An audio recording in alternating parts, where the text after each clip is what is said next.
Muy buenos días, muy buenas tardes a todos y a todas en función del lugar en el que nos escuchan. Bienvenidos una vez más a EAL de Business School. El día de hoy presentaremos la entrevista a Juan Falconer, analista político internacional, acerca del conflicto de Israel y Hamas. Si les parece, hagamos unas pequeñas pruebas de sonido, cuéntenos desde dónde se conectan, si hacen parte de algún programa de formación de EAL de Business School, cuéntenos, lo háganos saber en el apartado de preguntas o si por el contrario están interesados en comenzar a formarse en alguno de nuestros programas de actualidad, que están en auge en este momento, de alta demanda laboral, háganlo saber también. Y al finalizar, con mucho gusto, leemos algunos de sus comentarios. Les recuerdo a las personas que se vienen conectando que el día de hoy presentaremos la entrevista a Juan Falconer, analista político internacional, acerca del conflicto de Israel y Hamas. La entrevista durará alrededor de unos 20 minutos en los cuales ustedes pueden dejar sus dudas en el apartado de preguntas. De igual manera, quiero recordarles que a lo largo del día de mañana recibirá un correo electrónico con la grabación de esta entrevista para que puedan verla nuevamente. Asimismo, se subirá al canal de YouTube donde podrán ver tanto píldoras, entrevistas como esta, webinars y todo el contenido exclusivo que tenemos solo para ustedes. Ya para finalizar, quiero hacer una mención especial a los estudiantes de la Universidad Agraria, Uniagraria de Colombia, que están presentes en esta transmisión, en esta entrevista. Y quiero recordarles que esta entrevista estará relacionada con nuestro programa de formación, el Máster en Gestión de Riesgos, el cual ya se encuentra en periodo para solicitar plaza y beca en www.ealde.es.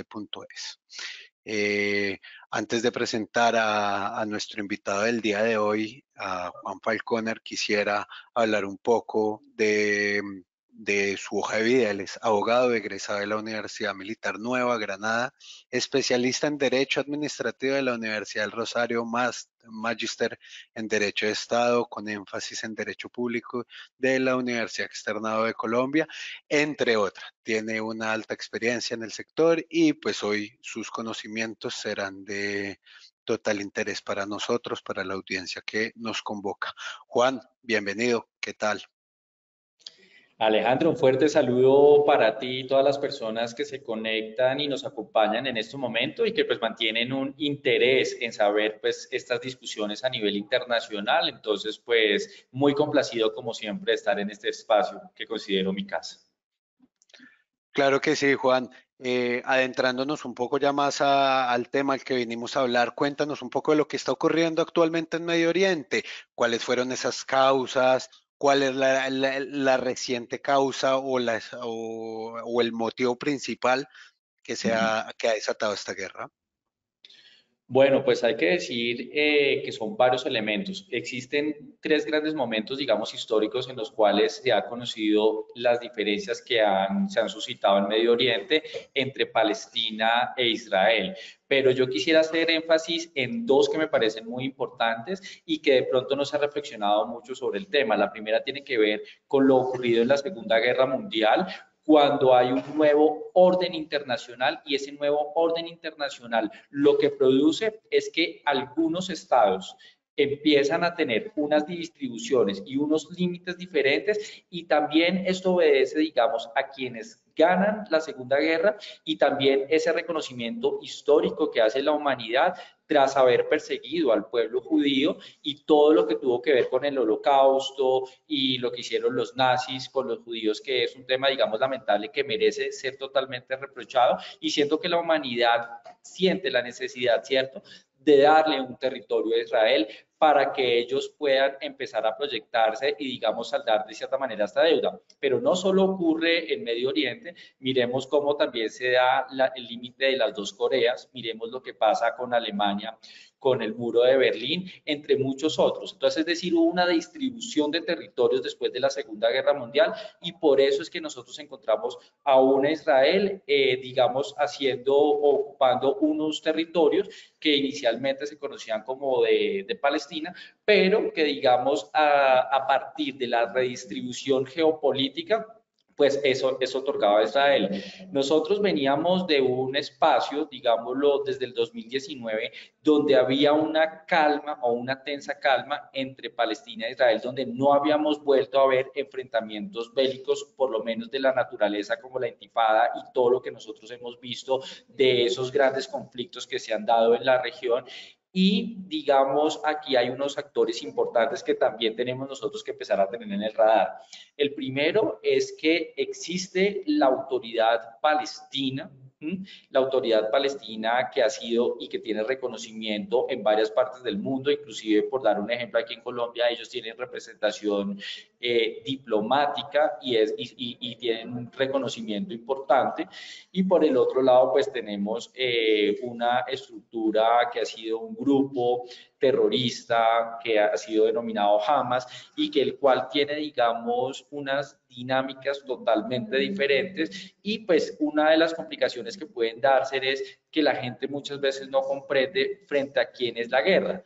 Hace más o menos 6 semanas, mes y medio, el grupo Hamas decide romper todo el límite que se tiene desde la franja de Gaza con Israel e invadir y atacar a la población civil. Cuando este grupo terrorista adelanta esta actuación, pues rompe todo el derecho internacional, no respeta el derecho internacional humanitario y pues comete unos crímenes de guerra que uno de verdad no entiende, ¿no?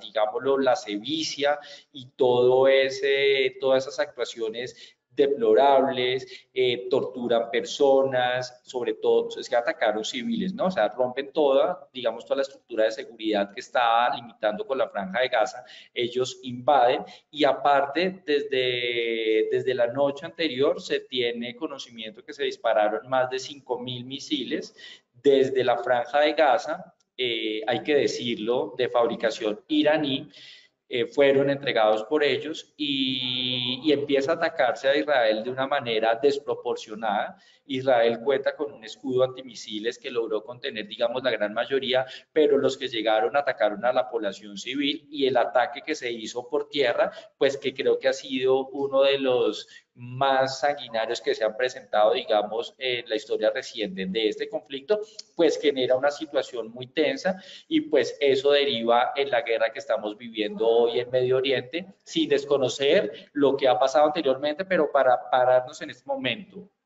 puntual de la historia, esos son los hechos que derivan, digamos, la guerra que estamos viviendo hoy en Medio Oriente. Perfecto, Juan.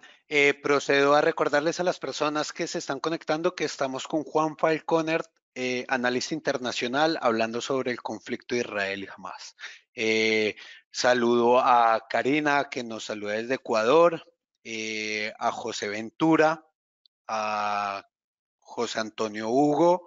Bienvenidos a todos y a todas una vez más. Juan, en tu intervención mencionabas algo, quisiera que precisaras algo. ¿Es correcto decir ocupación cuando te refieres a Israel? Bueno, aquí este es un tema que ha sido bien debatido porque lo que considera el pueblo palestino es que hay una ocupación por parte de Israel.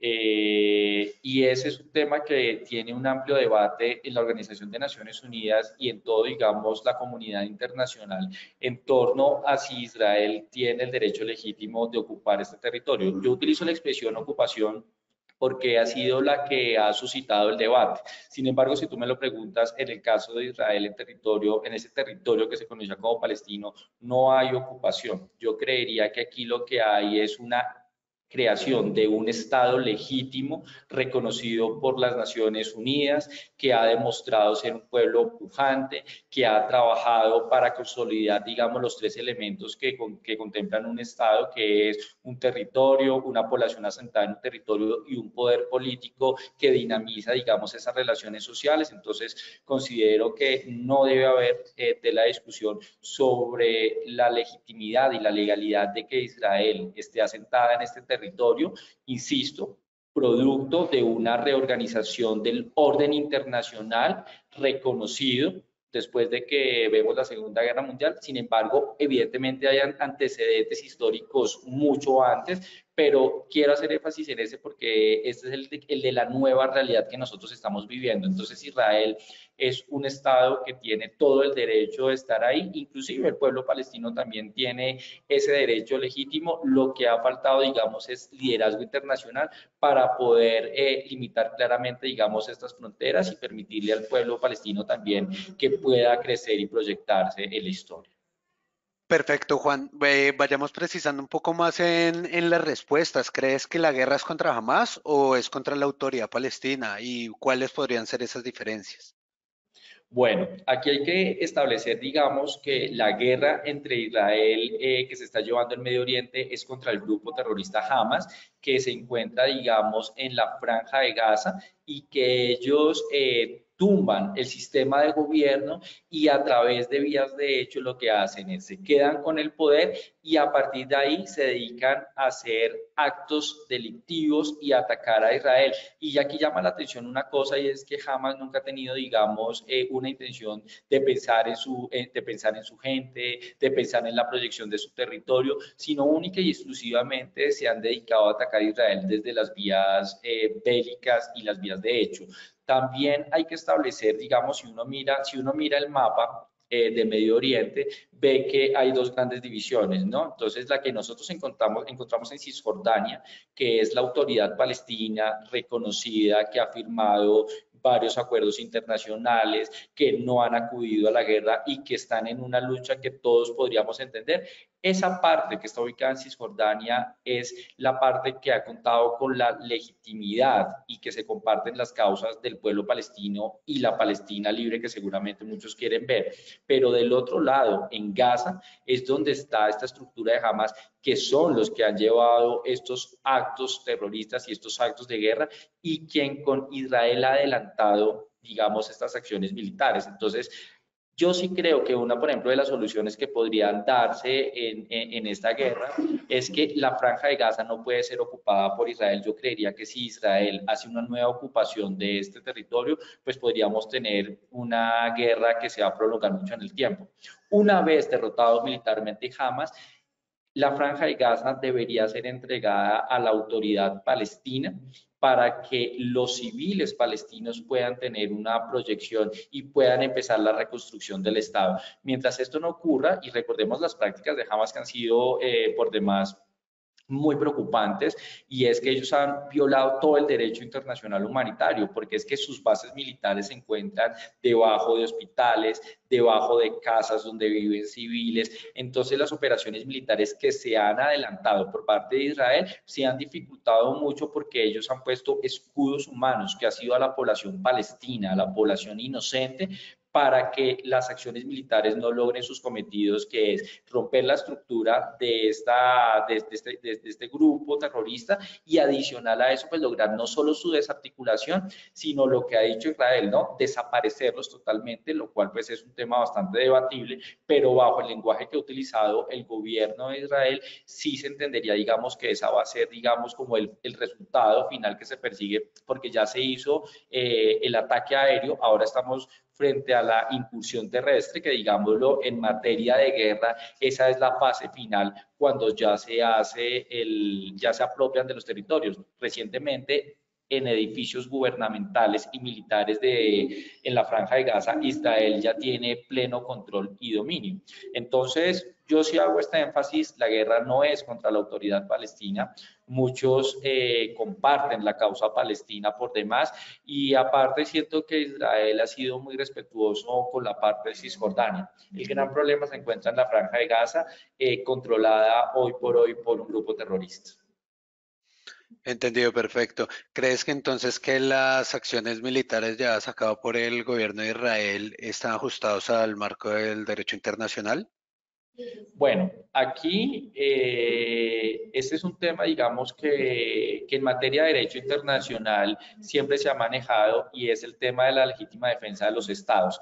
Cuando un estado es atacado sin una justa causa y de esa manera, digamos, con esos componentes como lo hizo Hamas, pues el estado que ha sido agredido en el marco del derecho internacional queda habilitado para adelantar una legítima defensa, pero una legítima defensa es atacar al Estado agresor. eso se entiende en el marco del derecho internacional y esa ha sido la respuesta que ha adelantado Israel en la Franja de Gaza. Aquí hay unos retos institucionales muy grandes por parte de Israel, porque si bien es cierto, se va a atacar estas estructuras del grupo terrorista, lo que no se puede perder de vista es que en la Franja de Gaza existe población civil y los ataques, digamos, sí tienen que ser proporcionados. Entonces, en la medida en que hayan víctimas civiles, donde se ataquen hospitales, colegios, centros, por ejemplo, de prestación de servicios públicos y demás, y eso logre deteriorar, digamos, la calidad de vida o inclusive poner en riesgo la vida de la población civil,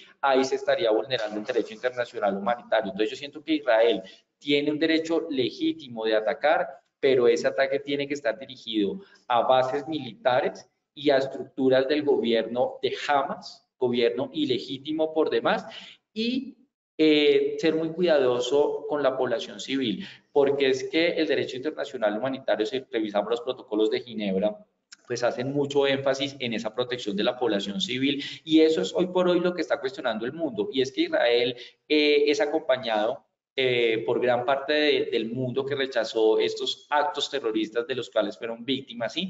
Pero no se puede perder ese apoyo y esa solidaridad si los ataques son desproporcionados. Entonces, el ejército sí tiene que mantener, digamos, esa cordura y esa conducta muy, o sea, pero de verdad con filigrana revisar, porque es que atacar a la población civil, que haya niños, mujeres que estén perdiendo la vida, pues sí resulta muy preocupante. Por todo lo demás, el ataque preventivo que hace Israel está protegido en el marco del derecho internacional. Ok, ya para ir más o menos concluyendo, unas dos o tres preguntas más. ¿Por qué consideras que Israel es importante para el mundo? Bueno, si uno mira, y esto sí es una sana crítica que se tiene que realizar, pues entre lo que ocurre con Palestina y lo que ocurre con Israel, es que uno mira las sumas de millones de euros y de dólares que ha recibido Palestina para que exista un progreso, un desarrollo, se piense en su población civil y los resultados son poco o nada. Todos esos dineros donados por la Unión Europea, Estados Unidos y otras naciones no han sido empleados para la construcción de infraestructura, para fortalecer la prestación de servicios públicos, para mejorar la calidad de las personas, sino han sido tristemente desviados para la actividad bélica y por eso uno ve el precario progreso que ha tenido Palestina. En cambio, Israel ha sido uno de los países que más le ha aportado al mundo porque ha invertido sus recursos en mejorar la calidad de vida de sus habitantes. Hoy por hoy Israel es uno de los estados con mayor grado de innovación en ciencia, tecnología, en materia de ciudades inteligentes. También ha tenido unos avances importantes, por ejemplo, en materia armamentística, en la calidad de sus productos y eso hace que Israel sea un actor importante para la región, sobre todo un aliado estratégico para Occidente, estando en Medio Oriente. Entonces, esos avances y esos aportes que ha hecho Israel son muy importantes en ciencia, tecnología e innovación, y es que hay varios ejemplos. Por ejemplo, en Colombia se vive hoy por hoy una crisis lamentable en La Guajira con el tema del suministro del agua potable. Y uno de los aportes que ha hecho Israel a Colombia es con base en la tecnología, todo un sistema que permite convertir el aire en agua, hacer todo el proceso para que sea agua potable y que pueda de alguna manera dar una respuesta a la población. Entonces, ese es uno de los tantos ejemplos que hay donde Israel, a través de estas tecnologías, la ciencia, la innovación, la creación de ciudad inteligente, el análisis de la data, se ha convertido en un referente para el mundo de un país de progreso, un país que tiene un per cápita importante, que hace grandes aportes a muchos países del mundo en los cuales ese desarrollo puede marcar la diferencia entre seguir en el tercer mundo o pasar a los países del primer mundo. Entonces Israel ha sido y los judíos por demás han sido muy generosos con el mundo haciendo sus aportes, y yo creo que ese equilibrio también que se da en la región con países que, digamos, tienen una estructura y un orden político tan diferente y muchas veces antagónico o que no le gusta a Occidente, siento que tener un aliado en esta parte del territorio, en esta parte del mundo, hace que la presencia de Occidente pueda sacar mayor provecho sobre muchos frentes. Entonces, es muy importante, hablándolo en términos, para darte otro ejemplo, en Colombia, nosotros, y esto raramente se da con un TLC cuando hay un marco de diferencia tan grande entre ambos países, pero la balanza comercial entre Israel y Colombia está invertida a favor de Colombia. Colombia exporta alrededor de 1.100 millones de dólares con los últimos registros que se conocieron y apenas importa 200 millones de dólares con Israel.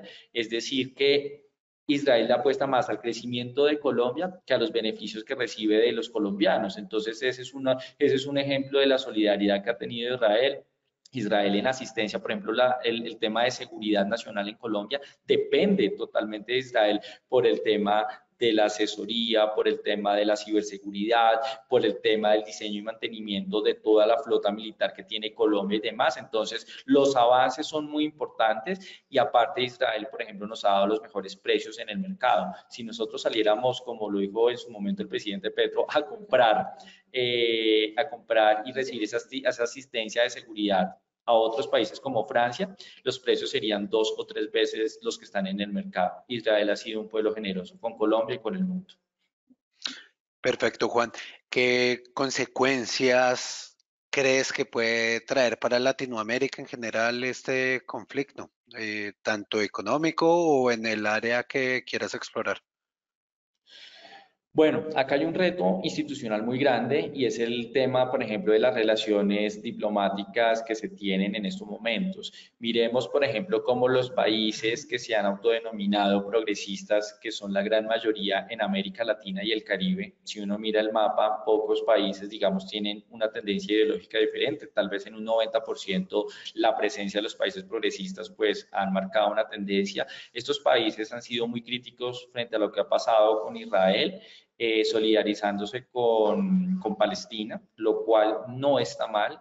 Lo que sí es reprochable y seguramente muy cuestionable es que parece que estos países progresistas, o sea, que están dirigidos por gobiernos progresistas, lo que no han entendido es que la guerra no es con Palestina, la guerra es contra un grupo terrorista Hamas, que es algo totalmente diferente y en lo cual ellos sí deberían acompañar. Entonces yo siento que aquí en América Latina y el Caribe lo que se ha hecho es un manejo de las relaciones internacionales basadas en la pasión y en la ideología política, que ha sido un error muy grave, porque la asistencia que nos ha prestado Israel no solo ha sido con Colombia, sino con gran parte de la región, y siento que ha sido un aliado estratégico muy generoso por demás. Entonces, cuando uno mira la solidaridad con Palestina, uno ve un enorme desconocimiento de los gobiernos de lo que está pasando en Medio Oriente. No conocemos la guerra, no conocemos los antecedentes y producto de eso se están adaptando unas posturas que ponen en riesgo temas de relaciones comerciales, intercambios en ciencia, tecnología e innovación, el tema, por ejemplo, de la asistencia para las fuerzas militares de la región, pues también puede verse fuertemente impactada. Entonces, aquí lo que hay que establecer es que cuáles son los intereses auténticos, generales de la región y estar alineados con los países que representan progreso, como lo es Israel. Insisto, Palestina es un pueblo que tiene el derecho de estar asentado en un territorio y seguramente de tener una unidad política representada en la autoridad palestina. Pero lo que también es cierto es que en el manejo de las relaciones internacionales y en la balanza comercial y en el grado de inversión, pues por lo menos para América Latina y el Caribe, es mucho más importante Israel que Palestina. Entonces también no es solo con el corazón que uno debe opinar en estos temas, sino con el criterio de los intereses que se tienen en el marco de las relaciones geopolíticas. Perfecto, Juan. Bueno, ¿te parece si pasamos a responder algunas dudas de los asistentes? Sí. Permíteme.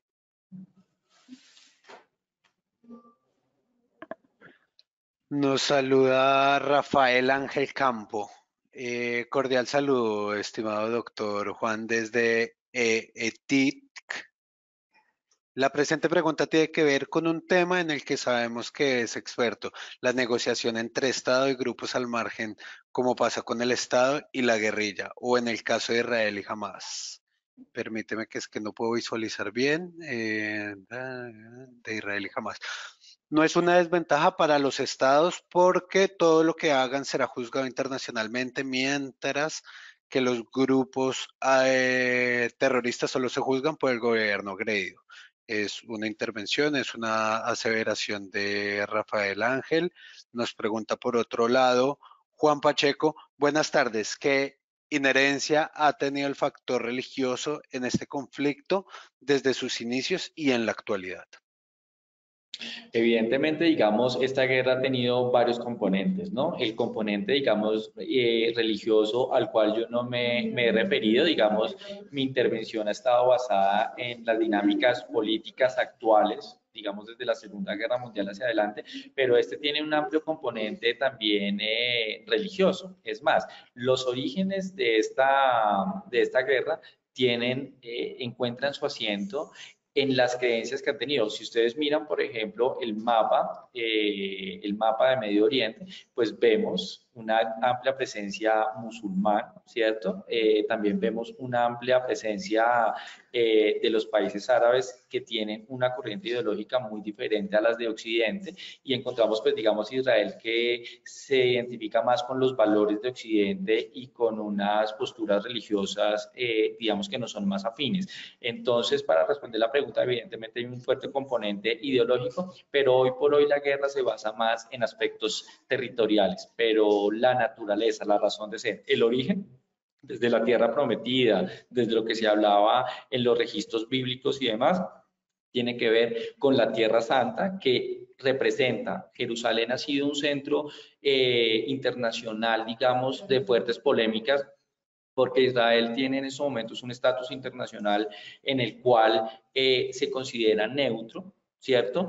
Que no es de Israel, que no es de Palestina, por el alto impacto religioso y la importancia que tiene para ambos sectores, pero que ha sido retada muchas veces, porque recordemos que en su momento el presidente Donald Trump de los Estados Unidos lo que hizo fue trasladar la embajada de Tel Aviv, la embajada de Estados Unidos de Tel Aviv a Jerusalén, mostrando un reconocimiento de los Estados Unidos a que Jerusalén, con ese estatus neutral que se le dio a través de una resolución de Naciones Unidas, estaba haciendo un reconocimiento tácito de que pertenecía a Israel. El presidente electo de la Argentina, Javier Milei, también anunció que va a trasladar su embajada y la va a instalar en Jerusalén. Entonces yo creo que acá es un tema bien importante, porque es que Jerusalén tiene unos componentes religiosos muy importantes, tanto para Palestina como para Israel, que vale la pena, digamos, como zanjar. Y yo creo que esos desafíos son innecesarios y pueden resultar siendo actos hasta provocadores. Ok, nos pregunta Andrés, y en el caso de Europa, me imagino que se refiere a que exploraste un poco las consecuencias en Latinoamérica. En el caso de Europa, ¿cuáles serían? Pues bueno, digamos Israel también ha sido un socio estratégico de la Unión Europea propiamente hablando y digamos esa asistencia en esos avances importantes que ha tenido Israel en ciencia, tecnología e innovación, pues también han sido compartidos con la Unión Europea. Entonces acá, y aparte de los diferentes tratados internacionales que se han firmado y ratificado, eso es importante establecer que la Unión Europea también se casa, inclusive si nosotros miramos el comportamiento y las declaraciones que se han hecho desde varios países de Europa han sido de solidaridad, entendiendo que Israel es un socio estratégico para la región. Insisto, aquí lo clave es no solo no desconocer lo que pasa con Palestina y los derechos que seguramente el reconocimiento internacional que merece el pueblo palestino para tener un territorio. Creo que ese sería un tema que no estaría en telediscusión porque lo compartimos de alguna manera, pero para Europa también es un socio estratégico porque los avances militares y también en ciencia, tecnología, innovación, en temas, por ejemplo, Europa tiene una agenda en estos momentos basada en la discusión del cambio climático y en la protección ambiental, en la cual Israel ha sido pionero y le ha entregado al mundo parte de su tecnología, de su conocimiento, de sus avances para hacer una lucha frontal contra el cambio climático. Y esos son valores que nosotros tenemos que resaltar. Bueno, Juan, pues muchas gracias por tu tiempo, por tu conocimiento. Hemos llegado al fin de esta entrevista. Espero que a todos los asistentes les haya sido de gran valor y de gran utilidad esta información que nos da el experto, en este caso Juan Falconer. Les recuerdo que pueden ingresar a nuestra página web www.ealde.es, explorar los próximos eventos que tenemos, visitar nuestro blog, que haya artículos de actualidad supremamente interesantes. Y pues espero que se inscriban en futuros webinars. Generalmente tenemos streamings, forums de debate, píldoras de actualidad, entrevistas como esta y nos veremos en futuras ocasiones. Juan, si quieres dirigir unas palabras a todo el público que te está viendo en este momento, adelante. Por mi parte, yo me despido y hasta la próxima. Alejandro, pues muchas gracias por la invitación a ti, al de Business School y también, digamos, a todas las personas que se han conectado y nos han acompañado manifestando un interés en esos temas. La invitación únicamente es a que reflexionemos sobre lo que pasa en el derecho internacional, lo que o sea, los debates, las guerras, todo lo que viene pasando que podemos pensar que está a miles de kilómetros de distancia, pero en realidad tienen un impacto en un mundo cada vez más globalizado y siento que el compromiso de los estados pues tiene que ser de una amplia presencia, permanencia y sobre todo actuar de una manera que logre, digamos, mitigar esos efectos. Una última conclusión, hay que reestructurar, hay que hacer una reingeniería de los organismos multilaterales porque creo que hemos visto que Organización de Naciones Unidas, entre otras, pues han tenido enormes dificultades porque no pueden, digamos, entre las resoluciones que sacan y las decisiones que se adoptan, pues hemos visto que en la práctica la ejecución de las mismas está quedando en el papel y creo que se requiere por lo menos abrir la discusión en torno a cómo hacemos más efectivos los organismos multilaterales. Muchas gracias, Juan. Entonces, no siendo más, esperamos contar contigo próximamente y hasta la próxima.